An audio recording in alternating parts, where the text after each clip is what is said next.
And we are live. All right, welcome back. This is our NFC South predictions and fantasy football podcast. This was actually a lot harder than the AFC South, in my opinion. A lot more. There's just a lot more information to sift through. AFC South is pretty. There's like three guys that you can really talk about. This one, there's like three guys on each team that you really need to focus on, I guess you could say. Yeah, even just predicting, not necessarily fantasy, but even just predicting who's going to win the division and where they're going to fall. This reminds me, this division, a lot of the AFC West last year, where I could really see any of the four teams being in first place or in last place. I mean, it's the division is definitely up for grabs. I mean, you think of last year, almost everyone would have picked the Panthers to repeat as NFC South, and they were last place in the division. And so, are they going to bounce back? Is Atlanta going to hold? Are they going to have the Super Bowl loser curse?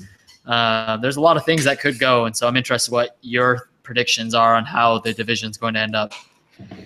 I think Atlanta's still going to win the division. I think their defense is only going to get better. They have a lot of young guys. They have Vic Beasley, Deion Jones, Keanu O'Neal, Ricardo Allen, Desmond Trufant, and they had the addition of like Dontari Poe. So I think just the fact of them, those guys who were leaders on the team that should have, by all intents and purposes, won the Super Bowl last year. Yep. That they're going to be just 1 year older, 1 year better, and then they added a couple guys that I think really fit their system really well.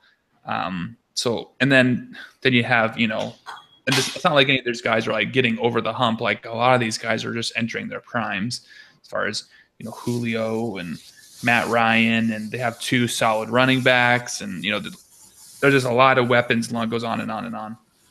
So I still think Atlanta is still, and barring injuries, is still going to be the best in the division. And I think it's interesting is how these other three teams, because the NFC South has particularly been in the past the division that it switches first to last to first every year. And I think that changes a little bit, where Atlanta, I think, is better than everyone else because every other team has defensive problems mostly. Which team's defense is able to take that next step? Because I think all three offenses are going to be pretty good. Just which one's going to have the least amount of question marks defensively, I think, is going to be the question. Who doesn't take last place? So who do you have, I guess, running through it, 2 through 4? I think Tampa Bay is going to be second. Then Carolina, then New Orleans. Go ahead. I mean, Tampa Bay, that's a pretty I think everybody sees what they did, picking up Deshaun Jackson, Jameis Winston getting into his second year. I went back and forth on this division, and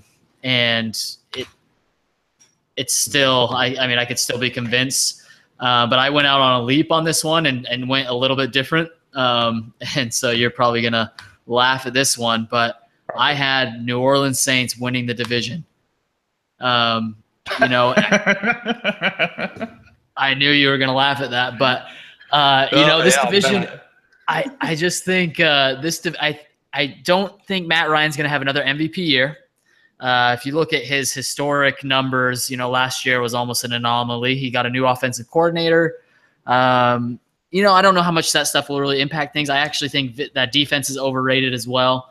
I think Vic Beasley, he had a bunch of sacks, but he had very few quarterback pressures, which usually kind of indicate how well you're going to do on the sack rate. Consistency. And so I'm not as high on that defense as you are. I think they played well last year.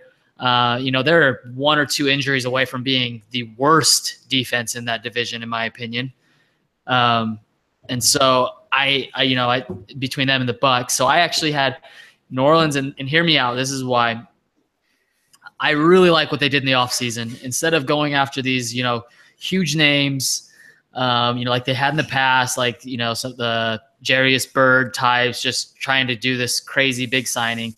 They went after solid guys at spots that they were weak, not necessarily the sexiest names, but They picked up a few good linebackers. They have Manti Te'o. They drafted a lot of defense. They drafted a cornerback with their first. Is supposed to be better.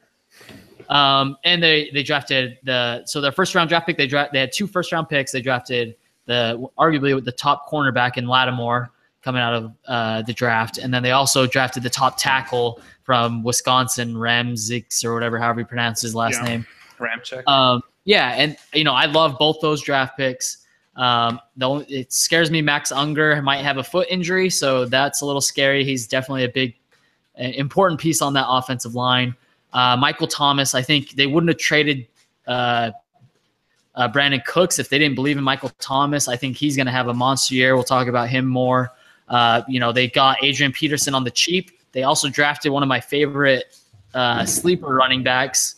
I wish if Peterson hadn't gone there, he would have been one of my top sleeper picks. Yeah. I think he's very talented. It's unfortunate he's going to be kind of buried behind. Yeah, exactly. So, but if there's any injuries or anything like that, he's a very talented young back.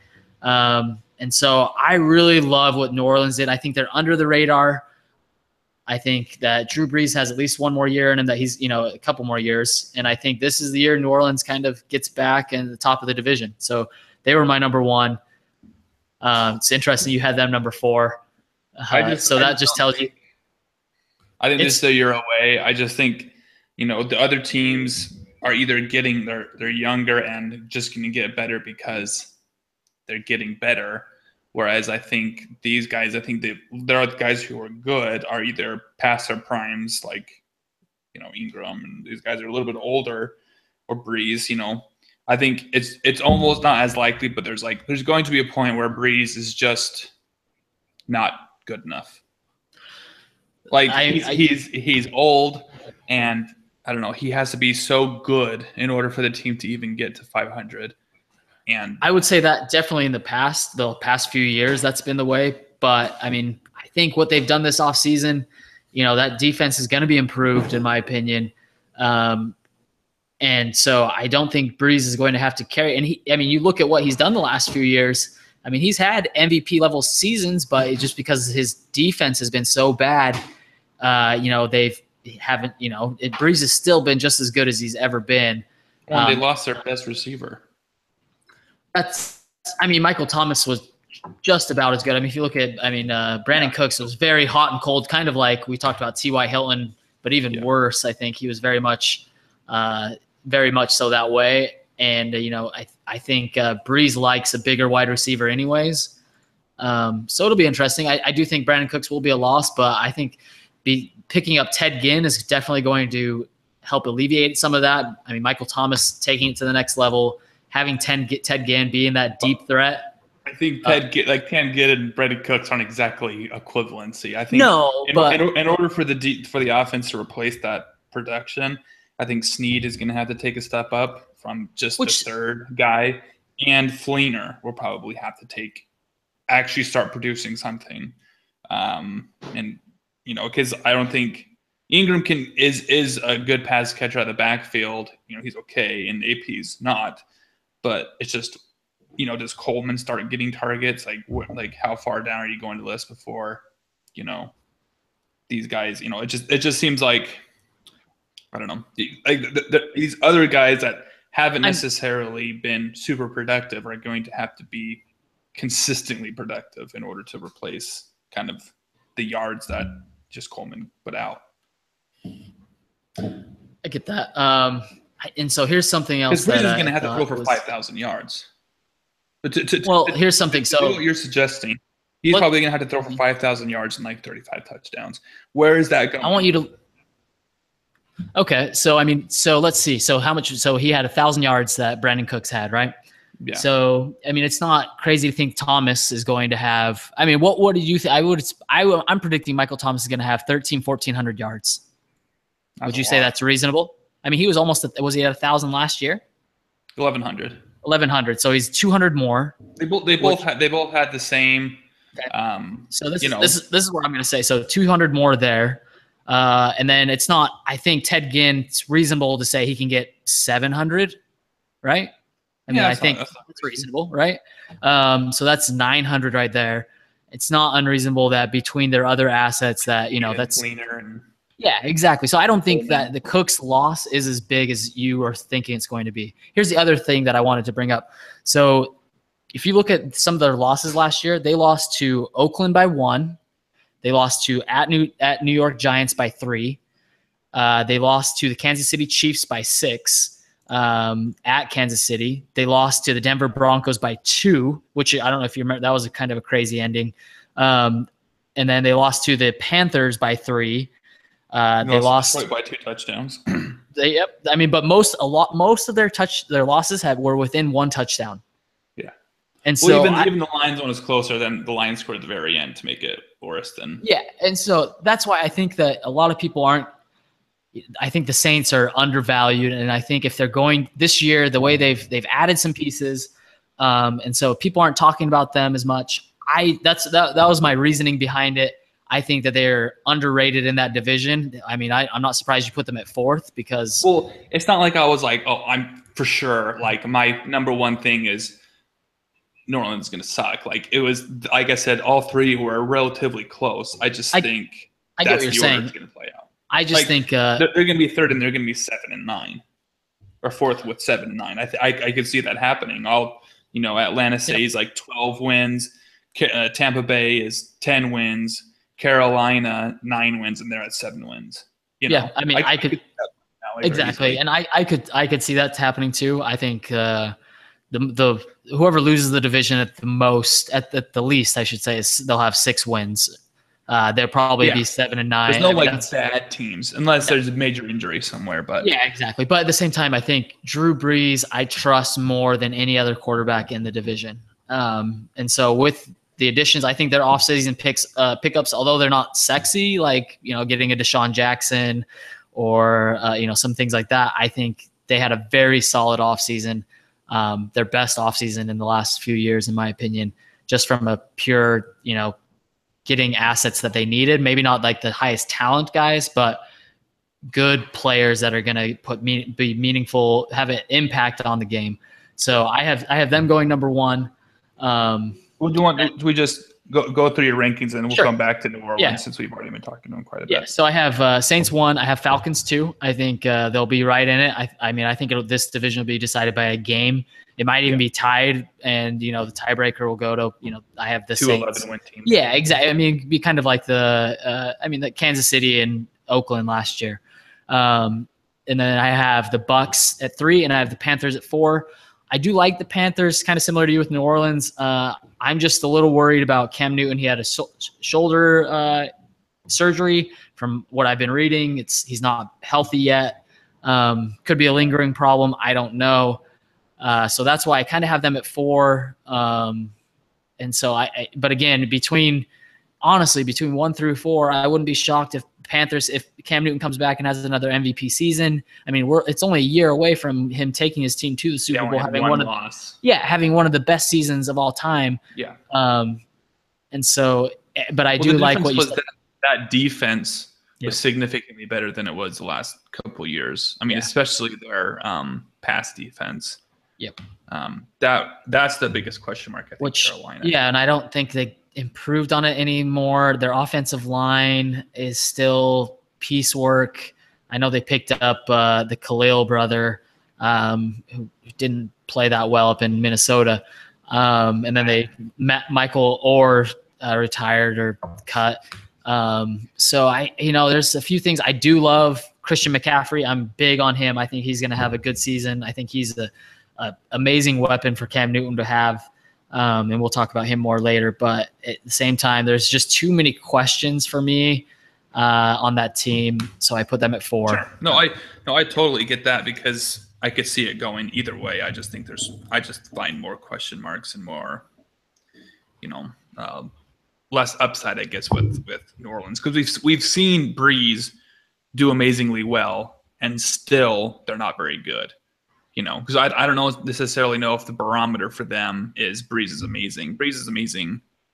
They still can not be good. But New Orleans, I guess, so they're at 8 wins. Is they're over under? I guess you're taking them over, right? Yes, I would absolutely take them Take over. them under, but just barely under. I think 8's a good number for them, but I'd say like 7 and 9 is you know, a good number for them. I mean, they were 7 and 9 last year, right? Yeah. And I mean, I think that number's too low. I can't. I mean, you think of how many those losses that they had, 3 losses less than, but with a field goal or less. So you know they get 2 of those wins this year, and then they had a few other losses by less than a touchdown. I mean, that's, but then they just, you know, there's a couple times they've had a couple wins where they just barely squeaked them out, you know. So did they have, yeah, they did have a couple. That's true. Yep, they San Diego and Panthers they squeaked out. So you're right. Squeaked out one against Seattle. Like, who saw that one coming? You know, they beat Arizona. Like, I don't know. I mean, a shootout in a couple of those games. Yeah. But what I think is interesting is, one, Breeze has always been amazing, but we always think is it like kind of him and Tom Brady, and you know we saw it with Peyton Manning. Just one year he just was dog shit. Is that going to happen with Breeze? There's just going to be a point where his small body just can't get the velocity that he needs to fit into these holes that he needs to, you know, because I think the margin for error for a guy like Breeze is even smaller just because of his height, you know, is smaller than, you know, some of these other quarterbacks. Does that happen this year? I don't think so, but I think it adds to a little bit to the risk of taking him early in a fantasy draft situation, you know, because before you could draft him in, you know, the 4th round, 3rd round and be like, okay, I got a solid quarterback, you know, which could still be the case, but I think there's just every passing year, there's a little more element of risk involved with drafting him really like that. Yeah. Okay, so we discussed Cooks coming out. Does Snead who benefits the most statistically from his departure? Is it Snead becoming kind of like a 1B wide receiver along with Thomas?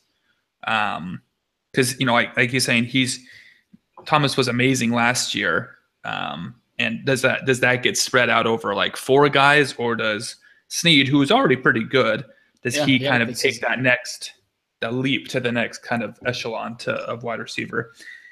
Which we talked about a little bit, but I want to talk about as a running back situation. They have Ingram. Yeah, that one's the most interesting. Yeah, they have Ingram, who's kind of been the guy for a while. But then they had in Adrian Peterson, who, you know, it's going to be interesting to see what happens with AP, because even going into last year, physically he looked good. He just could not get any running room whatsoever. And he looked fast. He looked, you know, physical. And if he's that guy again, how does this play out? I mean, let's talk assuming Adrian Peterson is still like 90% of what we think of Adrian Peterson for this discussion. How does this play out, you think? It's a really interesting, I think it's the most interesting running back situation in the division. I actually think AP is going to win that out. I do. I think the Saints offensive line is actually surprisingly pretty good. They're underrated. They actually, I think I saw they had near the top of yards before contact last year, which, you know, a lot of it because of how much they pass the ball. Teams are obviously trying to stop the pass. So I think Peterson, he's going to, and what they struggled with was yards after contact last year. And so I think Peterson, that's one thing he's always been really good at. Granted, he's getting a lot older. So I actually think Peterson's going to win out that race. I think he'll be the goal line back, I think, so yeah, I think, and then we'll see what happens to Ingram. He might be the pass catching back. He's never been that great of a pass catcher though. So it's definitely going to be a running back by committee. But if I was going to take one, especially based off their ADP last year, which isn't terrible. Yeah, no, it's not. 4 touchdowns, 4 receiving touchdowns. That is good. That's better than I had thought.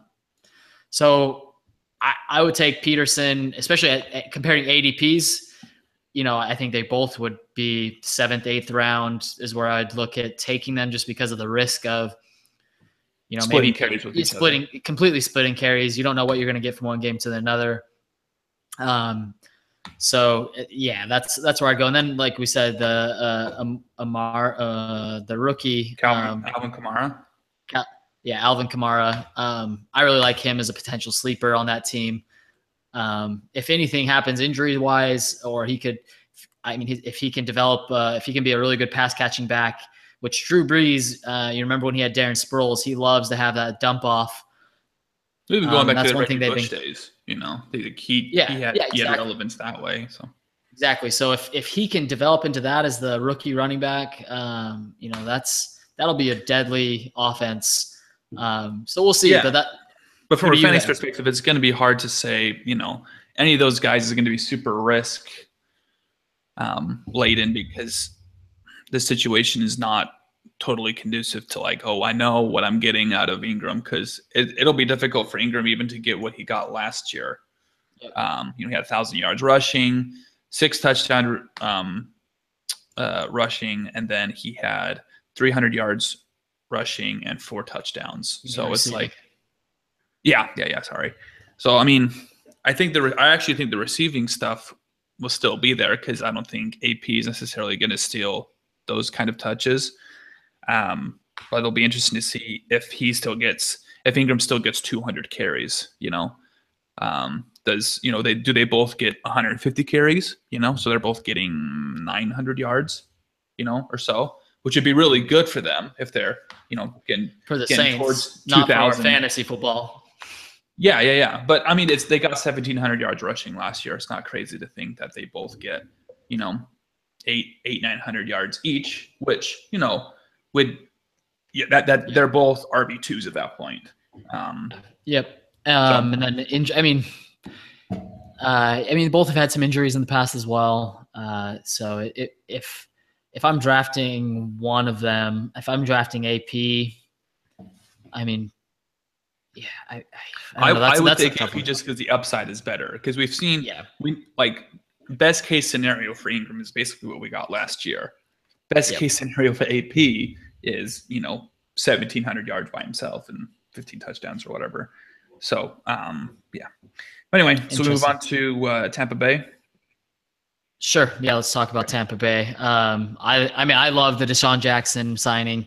I think for a quarterback, Winston is definitely an up and coming guy. He had a really good season last year. If he can take that next step, the Tampa Bay, they did everything they could to give him the weapons, drafting OJ Howard, a tight end, and then even drafting a running back in the 5th round who could potentially develop into somebody. And then getting Deshaun Jackson, one of the best, if not the best, deep threat in the NFL, who had 1,000 yards last year playing with the Redskins, and virtually all of his yards probably, were pretty deep catches. He's definitely, from a fantasy standpoint, kind of one of those boomer bust wide receivers. He really depends on those big plays to have a good week, and what the defense is giving up. And so it'll be interesting to see from that standpoint if his numbers stay up around that 1,000 yards with Kirk Cousins. He was kind of the 1A versus, he didn't have that stud playing next to him, and Cousins was just slinging it all over the field last year. So it'll be interesting to see. I think Deshaun Jackson's stats might take a step back slightly. But from Winston, I think this is a home run. I think this is the best case scenario for a young quarterback who's trying to develop. No, I think this is a good, it'll be really interesting to see, where these guys stack up. Because I think Mike Evans, we all agree, is a top 5 wide receiver. Yep. And they're gonna be slinging the ball quite a bit. And he's a guy that a lot of the times Winston loves chucking that ball down the field too, which is Deshaun Jackson 100%.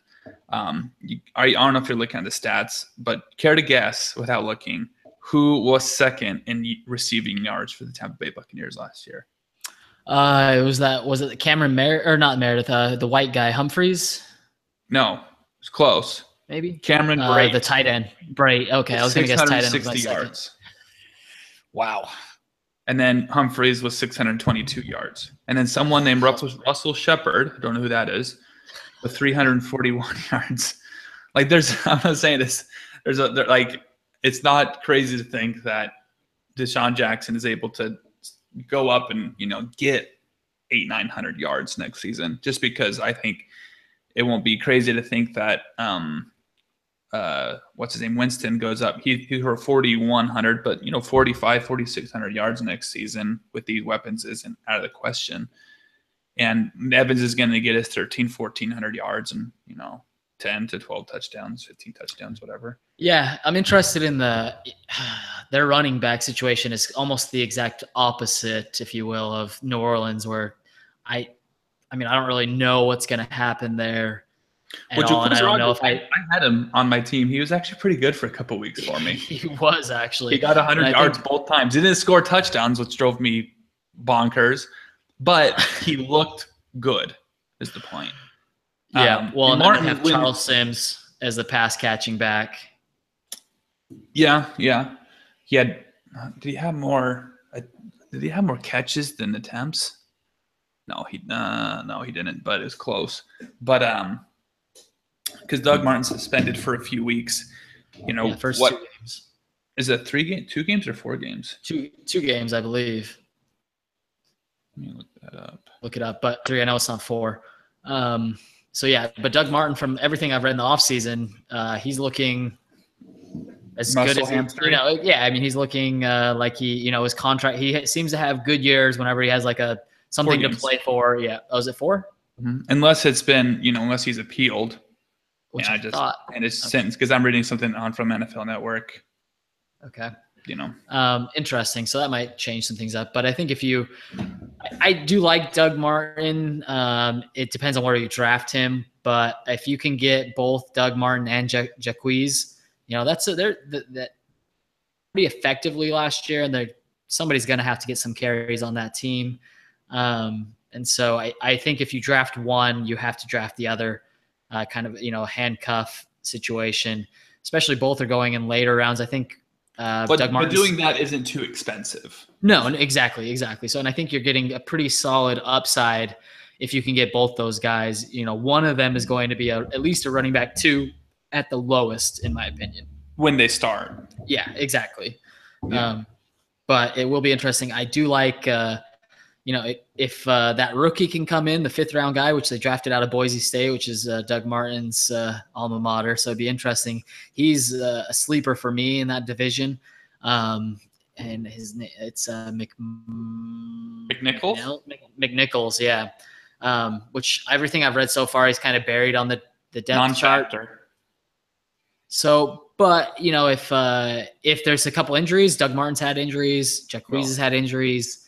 It could be I could see him kind of being like a guy for the Chicago Bears, Howard, just somebody that you don't expect stepping up. If you spent a 15th, 16th round draft pick on him, he's got potential. On McNichols is what I'm saying.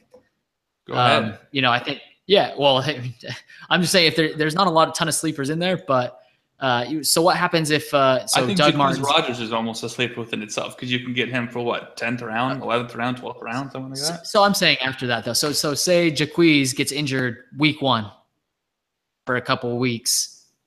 That's not a you'll be happy you have McNichols. Yeah, that's what I'm saying. I mean, that's a sleeper. I mean, I don't know which if you have a better sleeper than that, and I mean and then say Jacquizz gets injured. He got injured on you last year, didn't he? As well. Even when Doug Martin was out, I think they played probably. I had so many injuries. Probably every single person on that team had an injury. Their running back. So every person on my fantasy team had an injury last year. You're exactly right. So I think McNichols, is a solid sleeper from the standpoint. I mean, I think because of that, how volatile that running back situation is, and how injury prone everyone on those running backs are. They're both smaller guys too. Yeah, so I could see him winning, at the end of the season, everybody's injured, and he gets carries and impresses people and becomes the running back next year. That's, their number 1 back. That's kind of my statement. It's not a sleeper in fantasy in footballs, but in fantasy perspective is OJ Howard, because you could get him for one of your last 6. And his ADP is like 200 or something like that. Yeah, like you could get him for 15th round or something like that. But the problem is we've seen a lot of these tight ends not transition immediately as a rookie, just because it's such a hard position to learn. But Eric Ebron. Yeah, well, Ebron has injury problems and he can't catch the ball and problems like that. Don't get me started on Ebron. But Howard, I think is kind of I think he's like, I watched him in college. Dude is legit. He's almost like just a big wide receiver. And we saw last couple of years, everyone had to start. I think every person who's ever played fantasy football has had to start Austin Seferian-Jenkins at one time or another, just because of injuries or what have you. And it sucks because you're basically relying, it's like he's going to score a touchdown and that's it. Where I think Howard, I guess that there's the dearth of anything other than Mike Evans. I think he's an upgrade on any of those, Cameron Brate. So he might be an interesting guy later on. If you're looking to stream a good guy to draft, if you're looking just to stream tight end or just someone you can pick up at the end that could be, in our league, a good keeper next year. So as someone who lived in Alabama when OJ Howard was there and talking to all the crazy Alabama fans, they will tell you OJ Howard is one of the biggest disappointments of any player that they've ever had. He would catch a couple big balls, and in the national championship, people remember he caught 2 passes. But if you watch him on a week in, week out basis, he dropped a lot of balls in college. They kind of said he had the Trent Housley alligator hands. And so I'm not as big on him as a lot of people. He ran when he came out of high school. He was this crazy big threat. Everyone thought he was going to be this stud.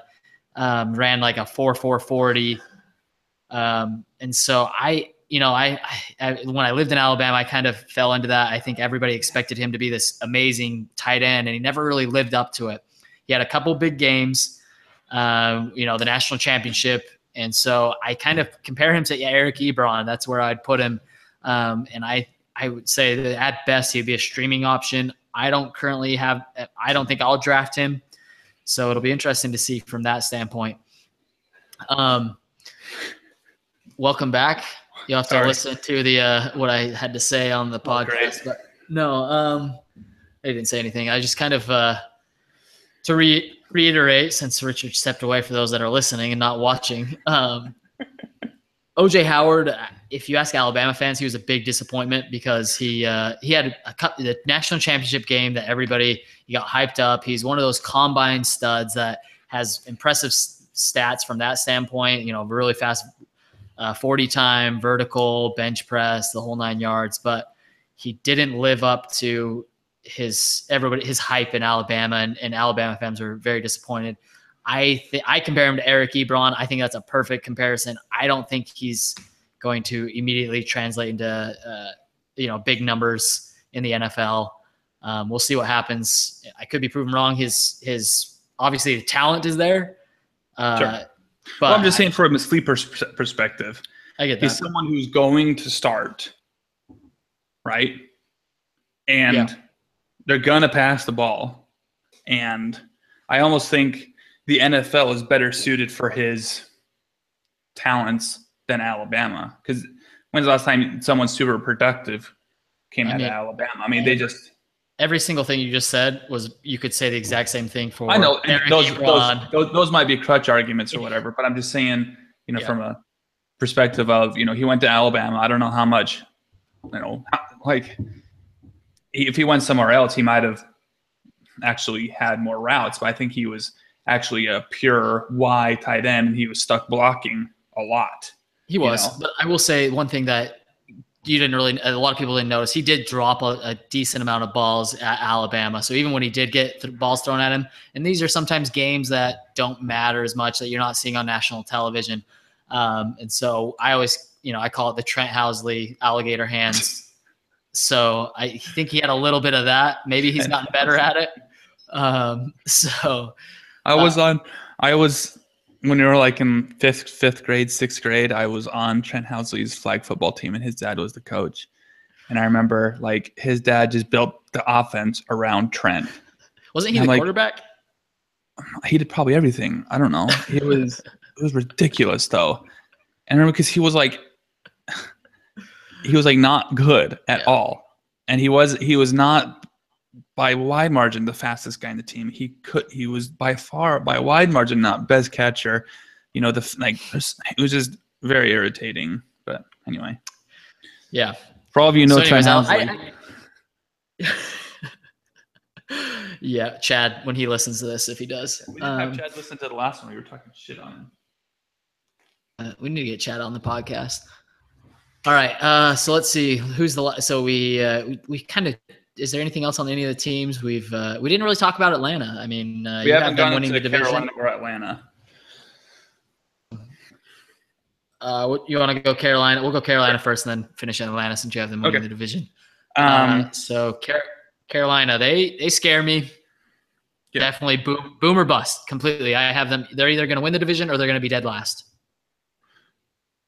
You see that? That's my opinion. Yep. Over under is 9. You going under? I'm going to go under. I think they'll be 7-9 or 8-8 this year. The word on the street is that Cam is that they're changing up the offense to more of a quick pass type offense. Because in the past, Cam Newton dropped back and he stands there until he gets sacked or he throws the ball a mile, which is extremely frustrating because Cam Newton has got to be the least mobile athletic quarterback I've ever seen. Because when he goes back to pass, either he runs or he stands there. There's no like middle ground, it seems like, with him. Like there's no pocket awareness. There's no like the Aaron Rodgers thing where he, is able to sidestep and, move around a little bit. He just stands there and then he gets hit. And it's so frustrating because he's so athletic. Like, why can't you just move in the pocket? I don't understand this. And it drives me crazy. That's the reason they lost the Super Bowl is because he couldn't figure out how to get out of the way of freaking Von Miller. He dropped back, and he was standing in the same spot. And so all Von Miller had to do was rush to a spot, and then Cam Newton was always there, and he just sacked them every goddamn time. And it's just – it'll be interesting to see if that changes his value, because some of his value was he would run half the time. But if he's doing these – dump off checkdowns and stuff, he's not going to be running nearly as much. Yeah. I did see so those reports came out, changing the offense. They don't want him running as much, but then I don't know if you saw Cam Newton's press conference about it. Basically, I can't remember what it was, but it was something like, you wouldn't buy a diesel truck and not ask it to pull something. Basically, he's like, I'm going to run the ball. That's not going to change.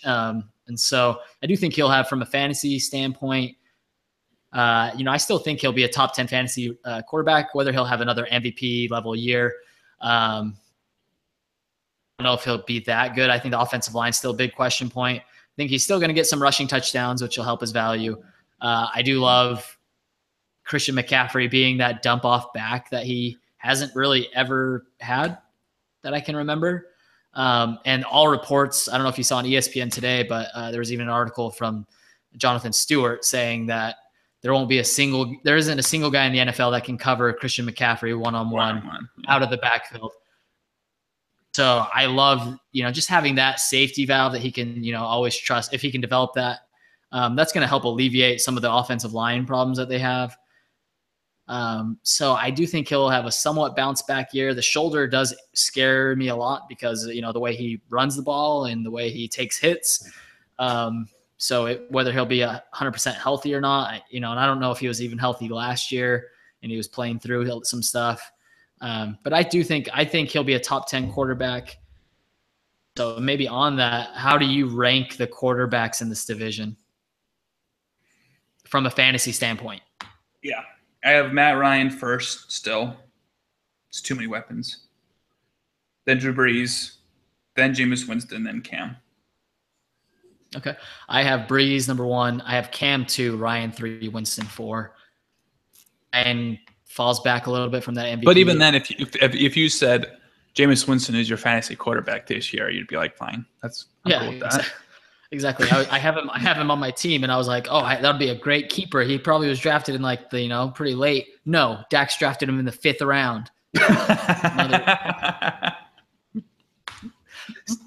I was so mad when I saw that. Oh, that's funny. No, Carolina, I think it's McCaffrey currently.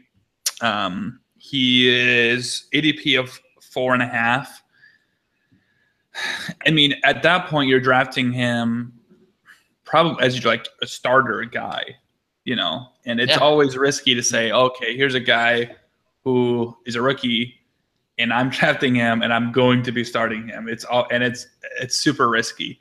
So I think less risky is Kelvin Benjamin. You can get him in the 8th round.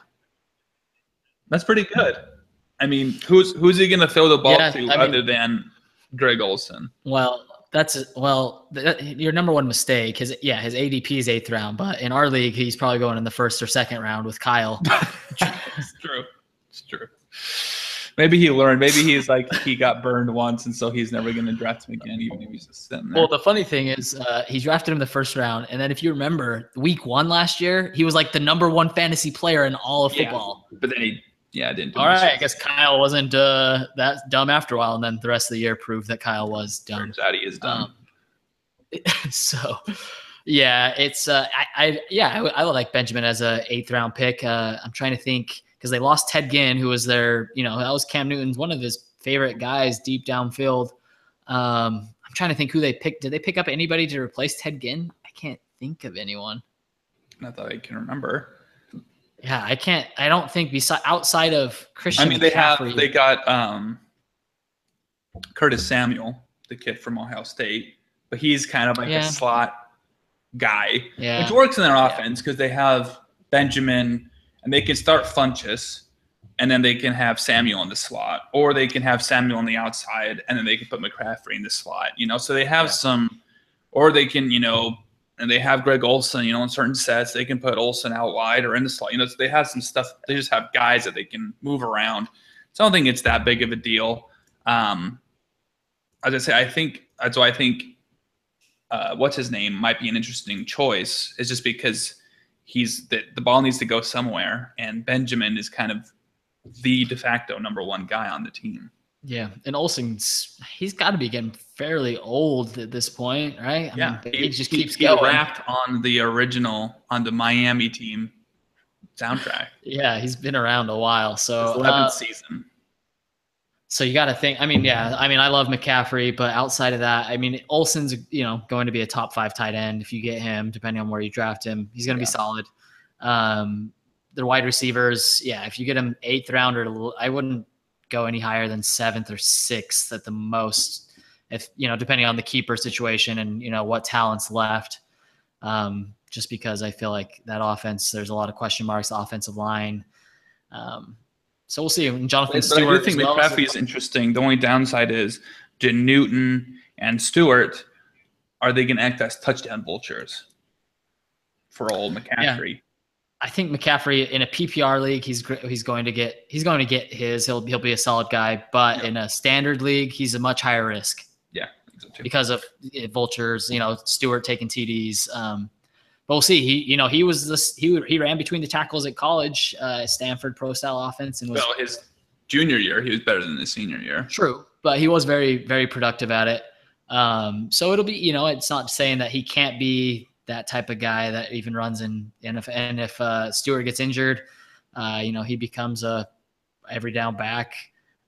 His upside is really high. But again, you're drafting him almost with the intention that he's a week-to-week starter. So there's not as quite as much. Well, I'll draft him and see how things go. I mean, I think especially our league is a PPR league. I'd feel comfortable doing it, but you have to know that there's that's the risk with him. There's a little bit of risk built in there. All right. So Carolina. Now we. You have them winning the division. They're obviously the offense is good. They've got an improved offensive line. I mean, last year the offensive line was much better. Mm-hmm. Their defense improved enough. I wouldn't say it's a great defense, but they were good enough, especially, in that division. And so and we'll see if that trend continues. I think they're an injury or two away. I think they're a little bit of fool's gold on that defense. I think they could take a step back this year. And so I'm a little more concerned about the defense than last year. And their offense, obviously, Matt Ryan is a good quarterback. Last year, MVP he was crazy better than any of his previous years. And so that's a little worrying to me. It's not like Breeze where he has every year of like 5,000 yards. Is he going to regress to what he had been doing, which was a solid quarterback, but not an MVP, top fantasy player quarterback, top 10, you draft him in a later round. Now his ADP is, I want to say 5th round. What did I saw last? 5th or 6th? So I think that's too high for me. I'm gonna say he regresses back to the mean a little bit. But his mean is like 4,700 yards and 30 touchdowns. Isn't this the first year he got over 30 touchdowns? Last year? No. So 2010, 28, 2011, 29, 2012, 32, 2013, 26, 2014, 28. Then 2015 was his worst year. And last year, 38. So like 2015, I would say, is far below average. And then 2016 is above average what he's doing. And all those other years, he was 45, 47, 47, 46, and then last year, 49.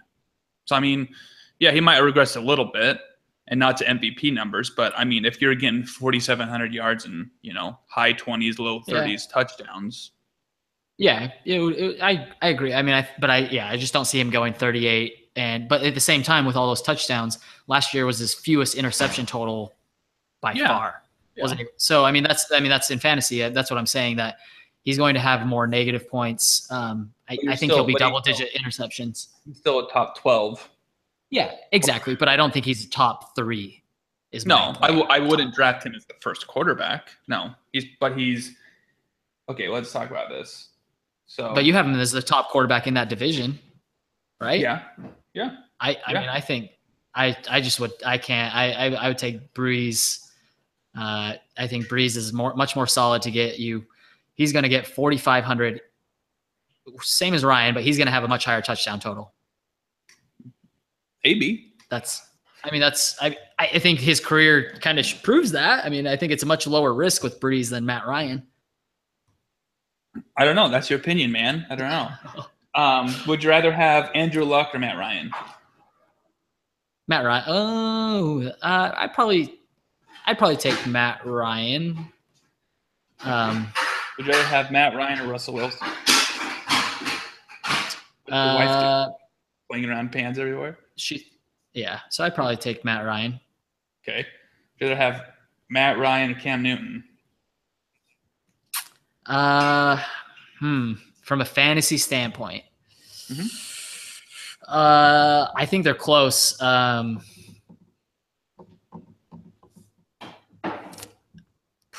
That's tough. I've been burned by both of them. So, did you have Matt Ryan in 2015?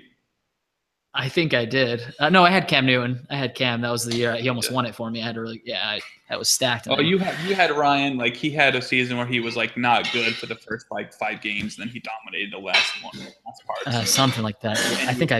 You dropped him, and he was I don't remember.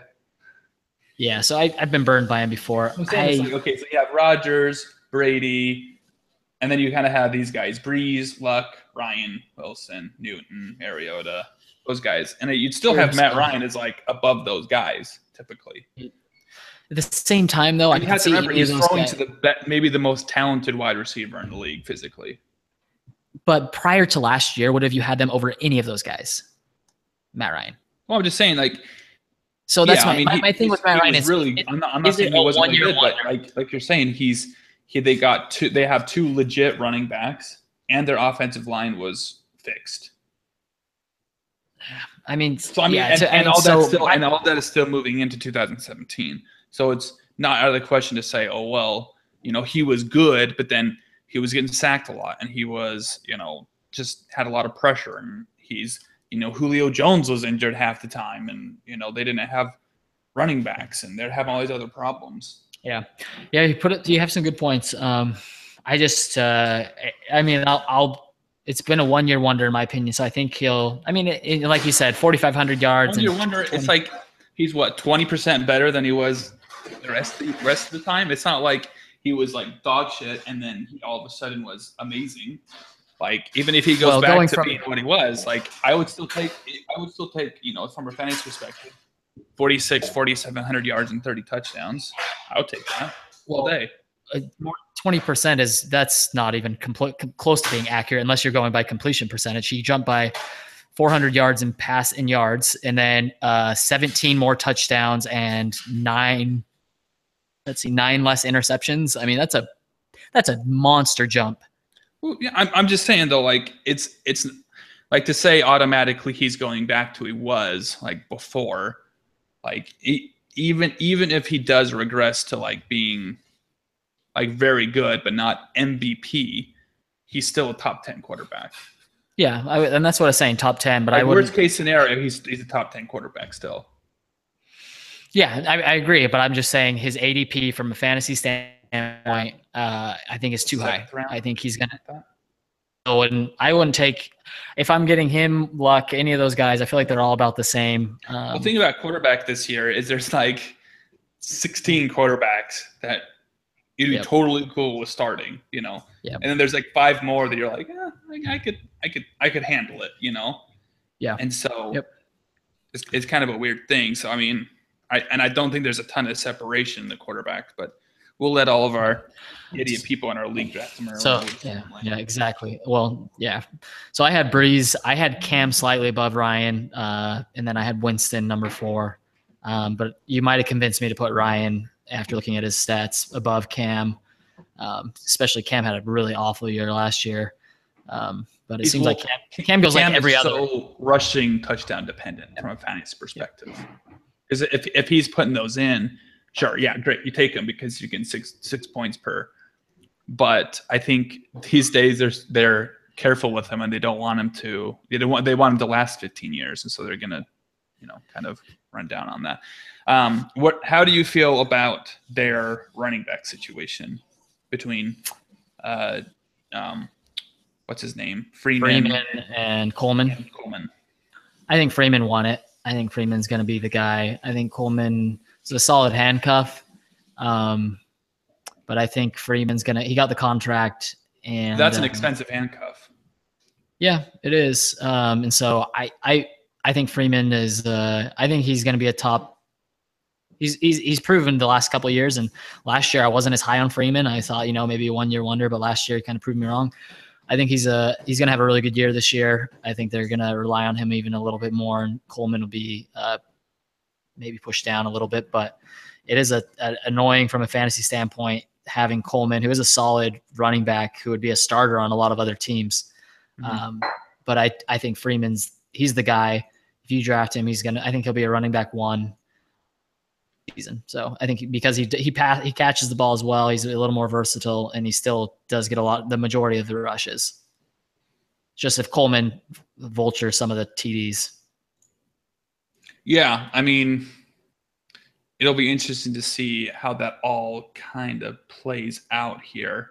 See, I'm just looking through the game logs of last year and trying to compare those two. I mean, they were pretty well split. I mean, Devontae, it was probably about a 60-40 split, really. Yeah. Between the two, until Coleman kind of had an injury or something. And anyway, he had a few injuries here and there, so the total numbers are a little bit skewed, I think, more. But when they were both healthy, it was probably a 60-40 split. But what's Coleman's ADP right now? I mean, Coleman, I think he's about pretty low. Round. No, I don't Maybe think. 6? Oh yeah, it's 6th round. I think. Yeah, I think you're right. 6th round, somewhere in there. Yeah. And so if you're drafting Freeman, that's a steep handcuff. Late 1st, early 2nd, really, with Freeman. That's an expensive handcuff. Very expensive. It's a second, 1st or 2nd round guy, and then you have to turn around a couple picks later, and you're picking another running back. That's rough.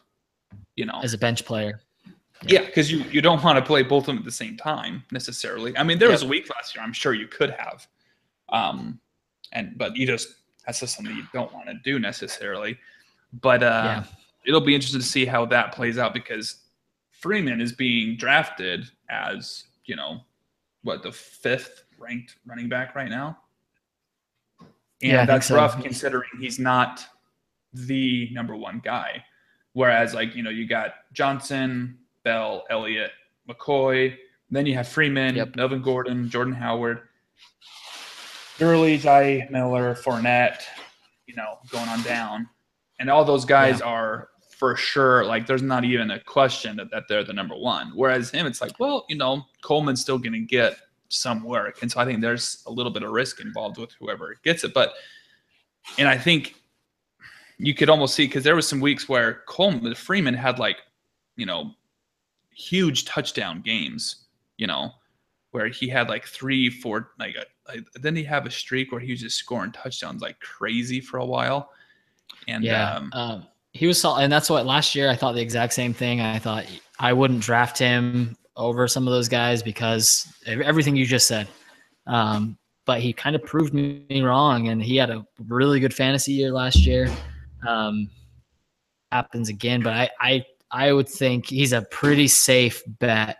His floor is pretty high. Whether his ceiling really depends on if Coleman gets injured, his ceiling is through the roof. He's for sure top 5 guy. Yeah, for sure. He might even be top 3 if Coleman was out the entire. If he was the only guy there, he might be a top 3 running back. He'd probably be. Yeah. So, but with Coleman, I still have him up that high. I think he's really good. So real quick, I do need to get going here soon to help my wife cook. So we're having the missionaries over. I know we should invite you when we reactivate you. So how do you rank top 4 running backs in the division in order fantasy wise? I have Freeman, McCaffrey, Coleman, and then Peterson. Interesting. So I had Freeman, McCaffrey, Peterson. I thought when I did this, Doug Martin's injury was only 2, or his thing was only 2 games. If it's 3 or 4, I'd probably go Coleman. If it's 2, I'm going to go Doug Martin. But yeah, there at that point, it's really about the same. But that's where I was at.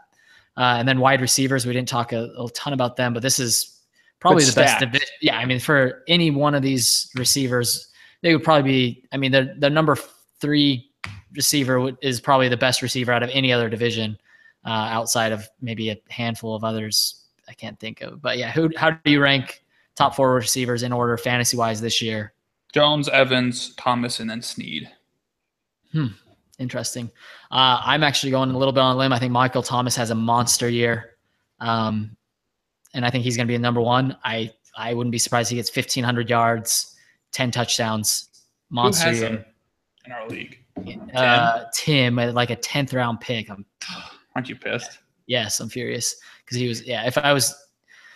Anyways, that was annoying. And then I have Julio 2, Mike Evans 3. I think Deshaun brings him down maybe a little bit, and I have Deshaun Jackson as 4. I think it's going to be kind of a similar Washington. I think both those guys are going to have 1,000, 1,100 yards, just monster years between the 2 of them. See that? So that's. Yep. So that's my top 4 guys there. Any sleepers who are your top sleepers from the division? We talked about OJ Howard. It's interesting. Later pick. Taylor Gabriel. Be an interesting one. Yep, I like Gabriel. He was on my list. Yep. He had a monster. He had a really good last 5 or 6 weeks of the season. And Benjamin, if you can get him in the 8th round, that's I don't know if it's a sleeper. I mean, it's second half of the draft. So you'd be able to draft Benjamin and not have to necessarily start him every week. That would be pretty good. But yeah, those are kind of my 3: Gabriel, Howard, and what's his name? Yeah, I had Gabriel. And then depending on the size of your league, if you're in a 12, these would be borderline. We've talked about both of them already, but if you're in a 14 league team or 16 or 18 or something crazy, like these guys, I feel like are just for their potential on those. Yeah, exactly. You're praying something. If it thrown the ball once, if this guy gets injured, if Doug Martin and somebody gets injured, Nichols, I think, is a deep sleeper. 15th, 16th round. Take a flyer on him. And Alvin Kamara as well, similar thing. I feel bad for Kamara. He was going to be somebody I targeted. Once he got drafted by the Saints, I was stoked. And then they picked up Adrian Peterson. And don't you think the Adrian Peterson to the Saints thing was a weird choice for him? Yeah, it was weird. It didn't make a lot of sense. I mean, there's other situations I feel like, with better offensive lines. And I mean, not that their offensive line is bad, but I mean, I just feel like it just didn't make a lot of sense. Yep, why not go to New York? New York or Oakland before they picked up Marshawn Lynch. Yeah. Think about AP in Oakland. He'd be the number one guy, and you'd be be amazing. And same thing with New York. Like, anyway, this seemed like a weird choice to go to New Orleans. It was odd. And it's frustrating from a fantasy standpoint as well, because you don't know what you're going to get at all from Peterson this year. If he went to New York, it's crazy that Marshawn Lynch is being drafted higher than Adrian Peterson. In my opinion, but I think that's more of a situation thing than a talent thing. Exactly. Well, that's what I'm saying. Like, Peterson could have gone to a situation where he could have been, we had the front office deals and stuff, but seems like he could have gone to New York or Oakland. It seems like he wanted more money and they weren't going to give it to him. But, if I was him, I'd go on a 1-year deal to Oakland for cheap and get some, and then hopefully next year make a ton of money, sign one more big contract. But apparently other plans. So it'll be interesting. I'm excited. This division, though, if you could only draft if you could only draft players from a division, like if you had to divide up the divisions and I could only draft NFC South division players and you could only draft, is there a more stacked division from a fantasy standpoint? I don't think so. I can't. Maybe the NFC East. I don't think so, though. I mean, because NFC East. You got Beckham, and you got, Brandon Marshall. You got Des Bryant, Ezekiel Elliott, Kirk Cousins. Terrell Pryor is a guy you can get later rounds. That's going to be good.